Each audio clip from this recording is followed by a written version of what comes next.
আসসালামু আলাইকুম। ছোট্ট একটি ঘটনা। আমি এখন আছি হচ্ছে শেওড়াপাড়া। মেট্রো রেলের পিলার নাম্বার হচ্ছে ৩০২। এখানে আমার প্রায় সময়ই আসা হয়, সপ্তাহে ১ দিন, শনিবার।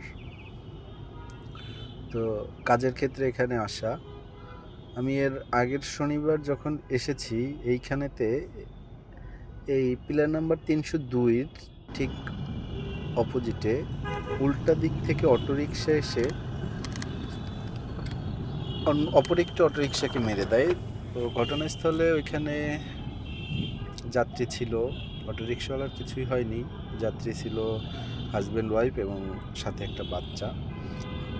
ওয়াইফ এবং বাচ্চার কিছুই হয় নাই আলহামদুলিল্লাহ, কিন্তু হাজব্যান্ডের পা ভেঙে যায় ঘটনাস্থলেই এবং ওয়াইফ অনেক কান্নাকাটি করতে থাকে। খুবই খারাপ অবস্থা। আমি এখনও সেম জায়গাটিতে আছি, কিন্তু অটোরিকশাগুলি কিভাবে উল্টো আসে একটু দেখেন, এবং কি স্পিডে আসে। আসলে এগুলা কারা নিয়ন্ত্রণ করবে জানা নেই। এগুলো থেকে কি রক্ষা আমরা পাবো কখনো জানি না।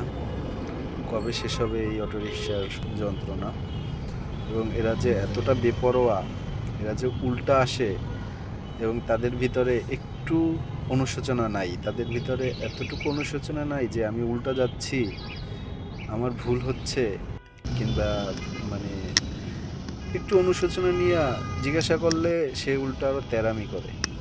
মানে কি বলবো, কিছু বলার নেই। ভালো থাকবেন, সুস্থ থাকবেন। আসসালামু আলাইকুম।